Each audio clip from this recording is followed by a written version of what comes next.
ஓம் சாந்தி. எல்லோரும் குஷியாக இருக்கீங்களா? இன்றைய முரளியிலிருந்து முக்கியமான ரத்தினங்கள். முதலாவது ரத்தினம், அதிகாலை நேரத்தை பற்றி பாபா புரிய வைக்கிறாங்க. ஏன்னா இந்த உலக நாடகத்தில் பாபாவுடைய பார்ட்டு அக்யூரேட்டாக துல்லியமாக நடக்குது, அதில் எந்த ஒரு வித்தியாசமும் ஏற்பட முடியாது அப்படிங்கிறதுக்காக அதிகாலையை பற்றி புரிய வைக்கிறாங்க. அதிகாலை எப்போ ஆரம்பிக்குதுன்னு நினைக்கிறீங்க? கரெக்டாக ஷார்ப்பாக 12 மணி ஆகுது அப்படின்னா அந்த நேரம் கிடையாது. 12 ஆகி 1 செகண்ட் 2 செகண்ட் ஆகும் இல்லையா, அந்த செகண்ட் அந்த டைமில் தான் அதிகாலை நேரம்னு சொல்ல முடியும். கரெக்டாக ஷார்ப்பாக 12 மணியை அதிகாலை நேரம்னு சொல்ல முடியாது அப்படின்னு சொல்கிறார்.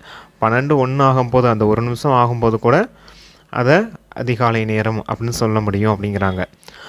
இதை எப்படி சொல்கிறாங்க அப்படின்னா, ஃபாரின் கண்ட்ரிஸ்லாம் ஏஎம் பிஎம்னு வைக்கிறாங்க இல்லையா, அதை உதாரணமாக சொல்கிறாங்க. 12 AM 12 AM 12 PM அப்படி இருக்குது இல்லையா, அவங்களுக்கு கரெக்டாக இருக்குது. ஏன்னா அவங்க அதிகமாக தமோ பிரதானமும் ஆகிறதில்ல, அதிக அளவு சத்துவ பிரதானமும் ஆகிறதில்ல. அவங்க பார்ட்டே அப்படி இருக்குது. அதாவது ஃபாரினர்ஸுக்கு சொல்கிறாங்க. ஆனால் பாரதவாசிகளுக்கு 100% சத்துவ பிரதானமாக இருந்தது நீங்கள் தான், 100% இப்போ தமோ பிரதானமாகிறதும் நீங்கள் தான். அதுதான் உங்களுடைய தன்மையாக இருக்குது அப்படின்னு சொல்கிறாரு. அடுத்து தூய்மைக்கான விஷயத்தை சொல்கிறார். தூய்மையாகுங்க, யோகியாகுங்க அப்படிங்கிறதான் பாபாவுடைய வரதானம். அந்த வரதானத்தை இன்றைக்கி மாற்றி சொல்லியிருக்கார். தூய்மையாகுங்க, ராஜயோகியாக ஆகுங்க அப்படின்னு. யோகம் அப்படின்னா அது எல்லாருமே செய்கிறாங்க. ஆண்கள் பெண்களை நினைக்கிறாங்க, கணவன் மனைவி நினைவு செய்கிறாங்க இல்லையா, அப்போ ஆண்கள் பெண்களை நினைக்கிறாங்க, அது கூட யோகமாயிடுது. சன்னியாசிகள் அந்த பிரம்மாண்டத்தை, அந்த தத்துவத்தை, பிரம்ம தத்துவத்தை நினைவு செய்கிறாங்க இல்லையா, அப்போ அதுவும் யோகம்னு சொல்கிறாங்க. ஆனால் உண்மையிலே ஆத்மாக்கள், நீங்கள் ராஜாக்கள், தேக இந்திரியங்களின் எஜமானர்கள், தேகத்தின் எஜமானர்கள். நீங்கள் யாரோட யோகம் வைக்கிறீங்க? உலகத்துக்கே எஜமானரான சிவபாபாவோட யோகம் வைக்கிறீங்க. அப்போ நீங்கள் ராஜயோகிகள் அப்படி தான் சொல்லணும். இந்த யோகம் செய்கிறதுனால தான் நீங்கள் ராஜயோகின்னு சொல்கிறீங்க. உங்களுடைய பாவ கர்மங்கள் விநாசமாகுது, கூடவே நீங்கள் முழு உலகத்துக்குமே எஜமானர்களாக ஆகுறீங்க அப்படின்னு சொல்கிறார். அப்போ இப்படி தான் வார்த்தை எழுதணும். தூய்மையாகுங்க, ராஜயோகியாக ஆகுங்க அப்படின்னு தான். அடுத்து 2வது ரத்தினம், சிவ ஜெயந்தியை கொண்டாடுறதை பற்றி அப்பா சொல்லிகிட்ருக்காங்க. சிவ ஜெயந்தியில் நீங்கள் நல்ல விதமாக சேவை செய்யணும். சென்டரில், அப்புறம் வெளியிடங்களில், வீட்டுக்கு வீடு சேவை நடக்கணும் சிவ ஜெயந்தி அப்போ அப்படின்னு சொல்கிறார். சிவ ஜெயந்தி தான் உங்களுக்கு உண்மையான தீபாவளி. சிவ ஜெயந்தி சமயத்தில் தான் நீங்கள் தீபாவளி கொண்டாடுறீங்க. ஒவ்வொருத்தவங்களுடைய ஆத்ம தீபத்தை இந்த சமயத்தில் தான் நீங்கள் ஏற்றணும், அதுக்காகத்தான் நீங்கள் சேவை செய்கிறீங்க அப்படின்னு சொல்லியிருக்காரு. அப்போ இந்த தீபாவளியினுடைய முடிவு எங்கே முடிவடையும்? சத்தியுகம் எப்போ ஆரம்பிக்குதோ அப்போ தான் இந்த தீபாவளியின் கொண்டாட்டம் உங்களுக்கு முடிவடையும் அப்படின்னு சொல்கிறார்.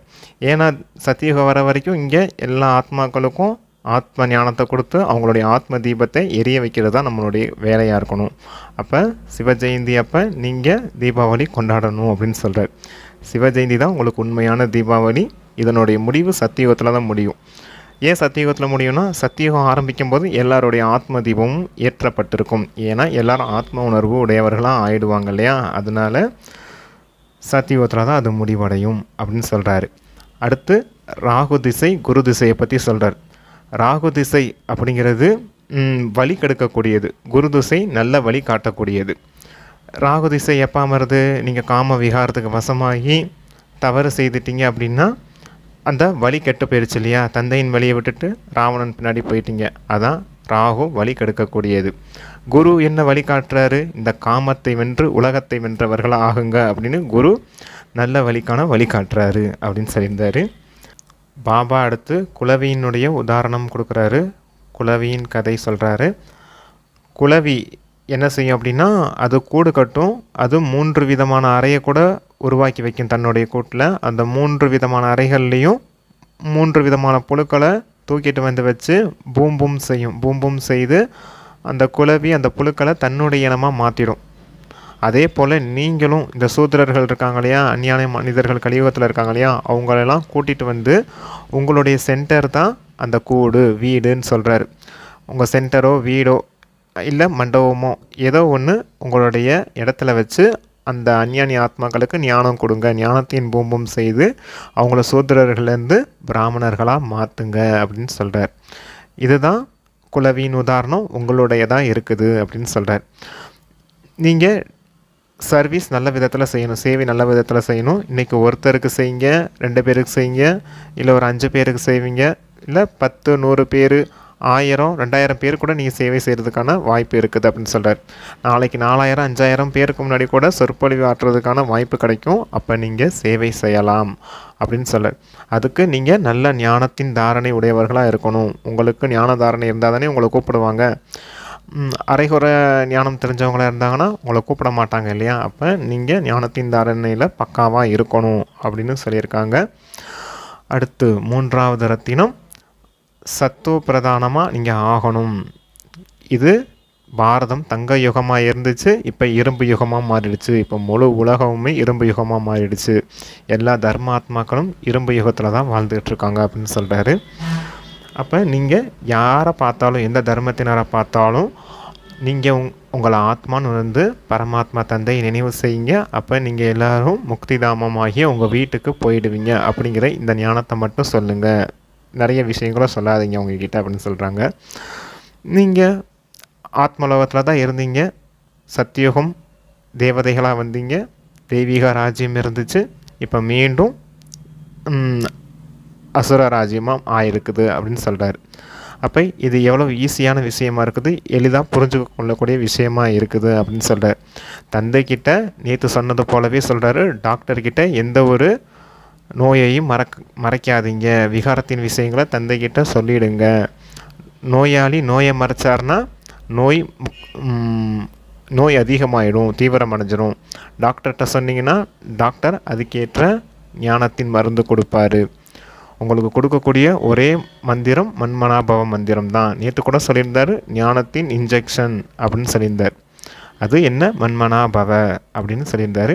அப்போ தந்தைக்கிட்ட எந்த ஒரு குறையையும் மறைக்கக்கூடாது, விகாரத்தின் விஷயங்களையும் மறைக்கக்கூடாது. வெக்கம் வருது அப்படின்னு சொல்லி மறைச்சிங்கன்னா அது மேற்கொண்டு தீவிரமடையும். தந்தைக்கிட்ட சொல்லிட்டீங்கன்னா உங்களுடைய மனம் லேசாக இருக்கும், தந்தை அதுக்கேற்ற ஞானம் கொடுப்பாரு, நீங்கள் அந்த விகாரத்தின் நோயிலேருந்து விடுபட முடியும் அப்படின்னு சொல்கிறார். தந்தை தோட்டக்காரனாகவும் இருக்கார். இந்த கலியுகம் ஒரு முள்காடாக இருக்குது. நாளைக்கு நீங்கள் அல்லாவின் பூந்தோட்டமாகிய சத்தியுகத்துக்கு போகணும். தந்தை உங்களை முனிலிருந்து மலராக மாற்ற வந்திருக்காரு. தூய்மையற்றவர்களை தூய்மையாக்கக்கூடியவர் பாபா. சுகத்தை அளிக்கக்கூடியவர், துக்கத்திலேருந்து சுகத்துக்கு அழைச்சிட்டு போகக்கூடியவர் இந்த பாபா அப்படின்னு சொல்லியிருக்காங்க. அப்புறம் தந்தையை நீங்கள் கண்டிப்பாக நினைவு செய்யணும். நினைவு இல்லை அப்படின்னா உங்களுடைய பாவக்கர்மங்கள் அழியாது. நீங்கள் எப்போவும் யோக யுக்தா இருக்கணும். யோக யுக்தா இல்லைன்னா உங்களுக்கு நல்ல கதி ஏற்பட முடியாது. உங்களுடைய பாவக்கர்மம் அழியாது. அப்போ பதவி குறைஞ்சு போயிடும் அப்படின்னு சொல்லியிருக்காங்க. அப்போ நீங்கள் நல்ல விதத்தில் யோகா செய்து, அதாவது ஆத்ம அபிமானியாக இருந்து பாவத்தை வென்றவர்களாக, பாவத்தை எல்லாம் அழிச்சிட்டு தூய்மையாகி வீட்டுக்கு போகணும் அப்படிங்கிறதுக்காக எப்போவுமே ஆத்ம அபிமான நிலையிலே இருக்கணும் அப்படின்ட்டுருக்கார். இந்த பேர் உருவத்தில் மாட்டிக்கிடாதீங்க அப்படின்னு சொல்கிறார்.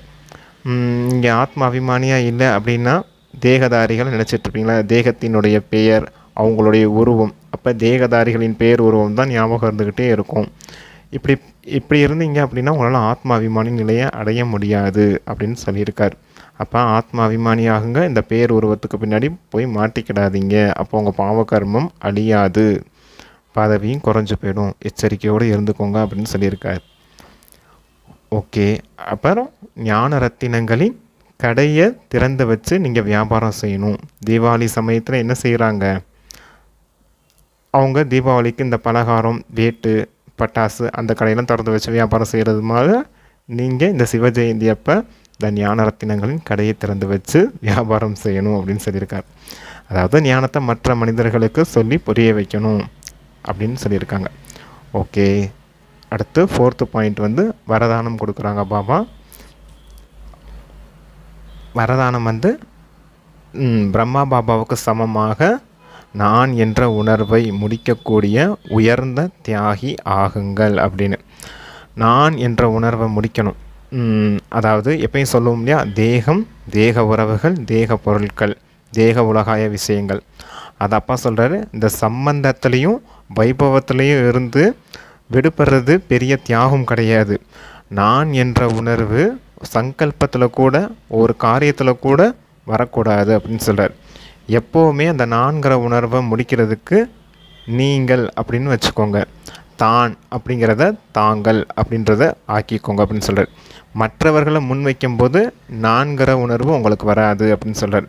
பாபா எந்த ஒரு சேவை செய்தாலும் எந்த ஒரு காரியம் வெற்றி அடைஞ்சாலும் முன்னாடி குழந்தைகளை தான் முன்னாடி வச்சார். அதனால தான் அவர் முதல் நம்பராக ஆயிட்டார். அதே போல் அந்த நான்கிற உணர்வை முடிக்கிறதுக்கு மற்றவர்களை முன்வைங்க அப்படின்னு சொல்கிறார். அப்போ நான்கிற உணர்வு உங்களுக்கு முடிக்கப்படும் அப்படின்னு சூப்பராக வரதானம் சொல்லியிருக்காரு. இந்த நான்கிற உணர்வை முடிக்கிறதுக்கு தான் தான் சொல்லாதீங்க, தாங்கள் அப்படின்னு மற்றவர்களை முன்வைங்க அப்படின்னு சொல்கிறார். நான் சொல்கிறது பேர நீங்கள் முதலில் அப்படின்னு வச்சுக்கோங்க. அப்படிங்கிறப்ப நான்கிற உணர்வு உங்களுக்கு ஈஸியாக முடிஞ்சிடும் அப்படின்னு சொல்லியிருக்காங்க. அடுத்து ஸ்லோகன் குற்றத்தை பார்த்து கொண்டே இருப்பது, குற்றம் கண்டுபிடிப்பது கூட ஒரு விதமான துக்கம்தான் அப்படின்னு சொல்லியிருக்கார். துக்கம் கொடுக்கறது அப்படின்னு சொல்லியிருக்கார். குறைகளை பார்த்துட்டே இருந்தீங்கன்னா கூட நீங்கள் மற்றவர்களை காயப்படுத்திகிட்டே தான் இருப்பீங்க. அதனால் குற்றத்தை கண்டுபிடிக்கிறத விட்டுருங்க அப்படின்னு சொல்லியிருக்கார். Okay, thank you. ஓம் சாந்தி.